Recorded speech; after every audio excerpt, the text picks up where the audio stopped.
কথায় আছে কুকুরের লেজ সোজা হয় না কখনো। ইসরায়েলের আচরণও যেন সেই রকমই।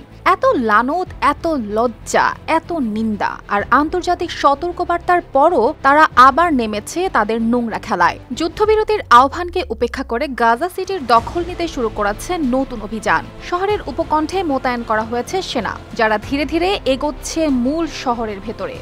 ইসরায়েলি সেনাবাহিনীর মুখপাত্র জানিয়েছে, জেইতুন ও জাবালিয়া এলাকায় এখন তারা কার্যক্রম চালাচ্ছে।